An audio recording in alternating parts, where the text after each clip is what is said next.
BC గర్జన సదస్సుకు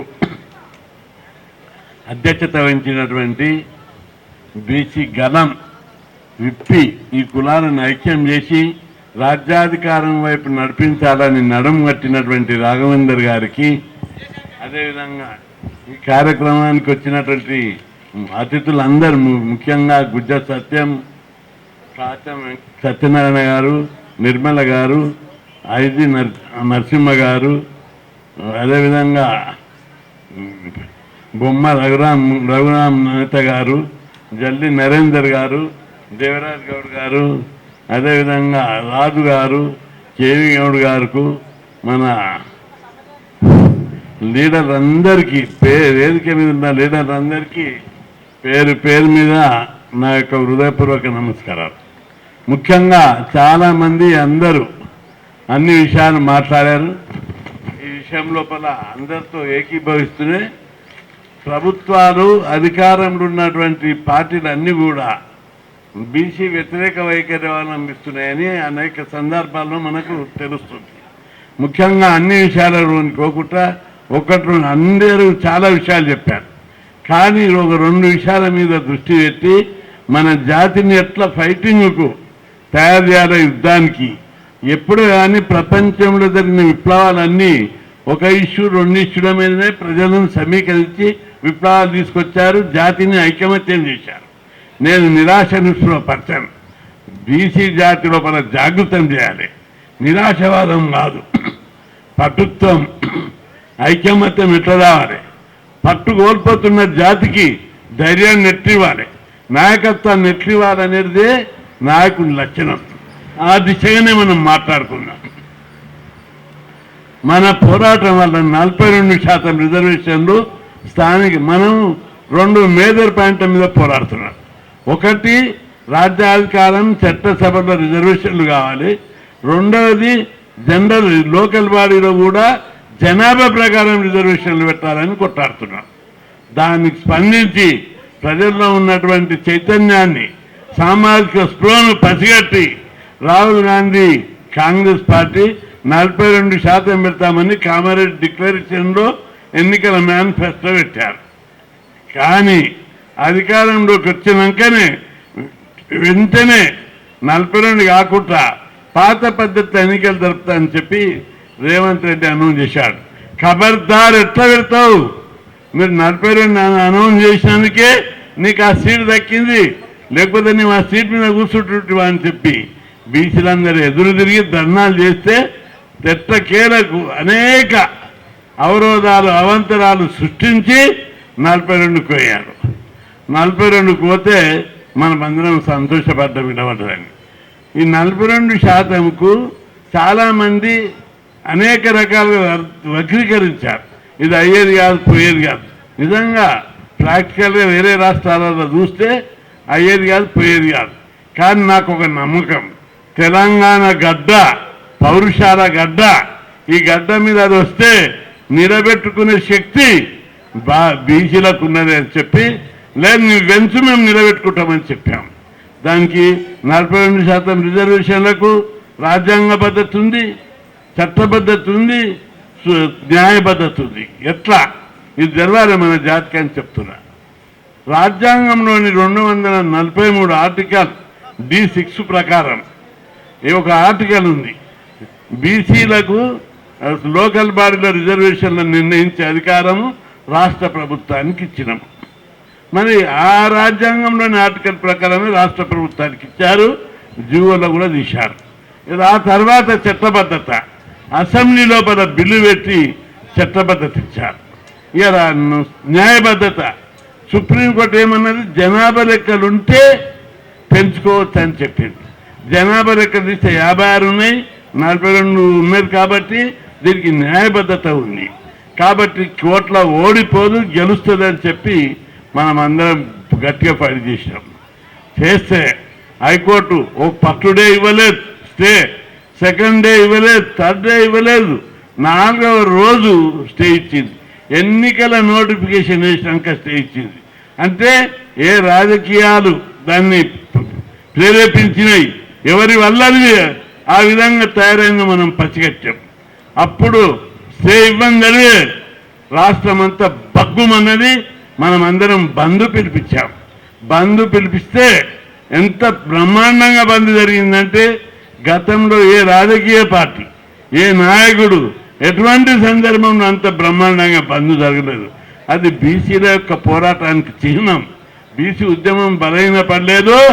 బీసీల కొందరు అమ్ముడు పోవచ్చు, కొందరిని భయపెట్టవచ్చు, కొందరు సుప్రీంకోర్టు కొట్టేసారు. అక్కడ చిన్న ధర్నా కూడా జరగలేదు. మళ్ళా కర్ణాటకలో ముఖ్యమంత్రులు ఉన్నారు, మా తమిళనాడులో ముఖ్యమంత్రులు ఉన్నారు, ఉత్తరప్రదేశ్ బీహార్లో ముఖ్యమంత్రులు ఉన్నారు. నేను వాళ్ళని వక్రీకరించడం లేదు. అక్కడ ఎందుకు ఉద్యమాలు రాలేదని నేను అడుగుతున్నా. కాబట్టి ఇక్కడ ప్రజలు, తెలంగాణ ప్రజలు అంత చైతన్యం ఉన్న ప్రజలు కాబట్టి కాలు చేయిస్తే రాష్ట్రం గజగజలాడిపోయింది. కేసు బెంచ్ మీదకి రానికే ప్రభుత్వము కౌంటర్ వేయకుండా బెంచ్ మీదకి రాకుండా అడ్డుకొని మెల్లగా దొంగచాటున మున్సిపల్ ఎన్నికలకు పోయారు, దొంగచాటున సర్పంచ్ ఎన్నికలకు పోయారు. అక్కడ మన బీసీలు ఏం చేసిర్రు? 17%, 34% రిజర్వేషన్లను 22కి తగ్గించి అమలు చేసేటప్పుడు 17% చేశారు. కానీ మన బీసీలు మనం పిలిపించాం. జనరల్ సీట్లు నిలబడి ఉండేది, జనరల్ సీట్లు నిలబడ్డారు. మొత్తం సర్పంచ్లల్లో 53% బీసీలు ఎన్నికయ్యారు.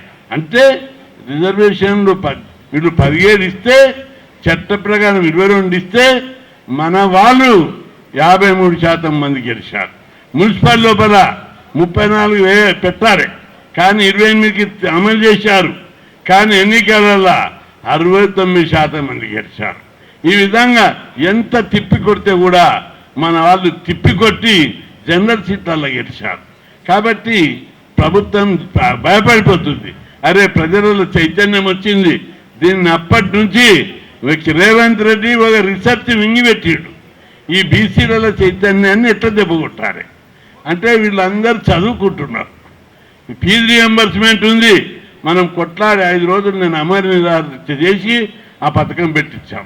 దానివల్ల గుడిసెలు ఉన్నాడు కూడా ఇంజనీరింగ్ చదువుతుడు, పీజీ చదువుతుడు, మొత్తం ఫీజు ప్రభుత్వమే కడుతుంది.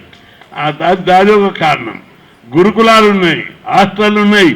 దేశంలో ఇట్లా అడుగున బీసీ వ్యతిరేక చర్యలకు పాల్పడుతున్నారు. దీని మీద బీసీ లోపల తప్పనిసరి చైతన్యం ఉంది. నాయకులు ఎవరు కూడా దాన్ని మనం వక్రీకరించుకోవద్దు. తప్పనిసరి ఉన్నాయి, లోటుపాట్లు ఉన్నాయి, అవన్నీ లోటుపాట్లు ఉన్నాయి. తప్పనిసరి 42% మీద చాలామంది అడుగుతారు, కృష్ణన్న 42% మీద నువ్వు ఒక్కడే మాట్లాడుతున్నావు, కోర్టు మీద కేసు రానిగా కూడా చేస్తున్నావు, ఎప్పటికప్పుడు వార్నింగ్లు ఇస్తున్నావు, మరి వేరే వాళ్ళు ఎవరు కూడా మాట్లాడినా రాజ్యాంగబద్ధమైన హక్కు కోసం మేము పోరాడుతున్నాం. 78 ఏళ్ళు 80 ఏళ్ళు మీరే మా సీట్లలో ఉన్నారు, మీరే ఉద్యోగాలు చేసిర్రు. ఇప్పటికి పరిశ్రమలన్నీ మీ చేట్లనే, భూములు మీ చేట్లనే, వ్యాపారాలు మీ చేట్లనే, ఆ దోసుకునే డబ్బు సంస్థలైన హాస్పిటల్ మీ చేట్లనే, విద్యా సంస్థలు మీ చేట్లనే. మీరు తాజాగా ఒకటి నిన్న చూశారు, ఫీజుల రియంబర్స్మెంట్ బకాయిలు దాదాపు 10,000 కోట్లు ఇస్తలేడు. దాన్ని కూడా మీరు గుర్తుపెట్టుకోవాలి, ప్రభుత్వం ఎట్లున్నదని. దానికోసం కొట్లాడుతున్నాం. 86 సార్లు ధర్నాలు చేశాం, కాలేజీలు కూడా ధర్నాలు చేశాం. ప్రభుత్వం దిగాలేదు, డబ్బులు లేవని అంటాడు. మేమన్నాం రేవంత్ రెడ్డి అధికారంలోకి వచ్చినాక 3.5 లక్షల కోట్లు, 10 కోట్లు 20 కోట్లు కాదు, 3.5 లక్షల కోట్ల అప్పు తీసుకొచ్చాడు. 6 లక్షల కోట్ల ఆదాయం వచ్చింది, భూములు అమ్మి పన్నులు అన్ని రూపాయల. ఇంత డబ్బు వస్తే ఒట్టి 6,000 కోట్ల రూపాయలు ఫీజులు 14 లక్షల మందికి ఇవ్వడానికి లేవా మీ దగ్గర? ఒక మంత్రి అది తెలంగాణలో కాంగ్రెస్ పార్టీ అధికారంలోకి వచ్చిన 8 రోజుల్లో 7,000 కోట్ల రూపాయలు ఒక కాంట్రాక్ట్ కింద బాకీ ఉంటే ఆ మంత్రికి ఇచ్చేశారు. ఇంకొక కాంట్రాక్టర్ మంత్రి అండదండలతోటి 5,500 కోట్లు ఇచ్చారు. ఇంకో మంత్రికి వాళ్ళ కింద ఎన్నైతే 10,000 కోట్ల బకాయిలు ఉంటే వాళ్ళకి ఇచ్చారు. ఒక్క కాంట్రాక్టర్కి ఇచ్చిన పైసలతోటి మా 14 లక్షల మంది బీసీలకు, ఎస్సీలకు, ఎస్టీలకు ఫీజులు, స్కాలర్షిప్లు ఇస్తే సంతోషపడతారు కదా. లేదు, దీని వెనుక పెద్ద కుట్ర ఉంది. వీళ్ళు చదువుకోవద్దు. ఎందుకంటే ఎంత మన కళ్ళం గట మనం అందరం గుర్తుపెట్టుకోవాలి. చాలామంది రాజ్యాధికారం, నేను కూడా రాజ్యాధికారం కావాలి, చట్టసభలో రిజర్వేషన్లు కావాలి, పార్లమెంట్లో బీసీ బిల్లు పెట్టాలని ఇప్పటికి కొన్ని వందల సార్లు కొట్లాడుతున్నారు. కానీ ఒక 50 ఏళ్ళ కింద పోరాడినప్పుడు ఒక విజన్ తోటి పోరాడినాం. చదువు ద్వారానే సమాజంలో మార్పు వస్తుంది. అందుకోసం ఇప్పుడు కొద్దిగా ఉన్నారు తెల్లబట్టలు వేసుకొని. 50 ఏళ్ళ కింద అన్నం లేదు, అన్నం వండితే ప్రతి ఒక్కరింట్లో పండుగ రోజు, కూరగాయలు లేని రోజు, పప్పు నీళ్ళచారుతో తిన్న రోజులు మన బీసీలో ఈ ఊళ్ళల్లో. అట్లాంటి రోజుల లోపల హాస్టళ్ళు పెట్టాలి, గురుకులాలు పెట్టాలి, స్కాలర్షిప్లు ఇవ్వాలి, పెద్ద ఎత్తున చదువుకోవాలి. చదువు ద్వారానే మన కులాల గౌరవం పెరుగుతుందని ముందు చూపుతోటి పోరాడినాం. ఒట్టొట్టి పోరాటాలు కాదు. 1978 సెప్టెంబర్ 27 నాడు పేపర్ తీయండి. ఇక్కడ కాదు, కర్ణాటక, ఢిల్లీ కూడా పోయి చూడండి. అసెంబ్లీ మీద 2000 మందిని తీసుకుపోయి హాస్టల్ పెట్టాలని దాడి చేసి తుక్కుగా వెళ్ళగొట్టాడు. వెళ్ళగొడితే ఆ రోజే చెన్నారెడ్డి 500 హాస్టల్ ఇచ్చాడు. ఒకటే 82లా బీసీ గురుకులాలు పెట్టాలి, ఎస్సీ గురుకులాలు పెట్టాలని బీసీ డైరెక్టరేట్ మీద దాడి చేస్తే, 4000 మందితో దాడి చేస్తే విజయభాస్కర్ రెడ్డి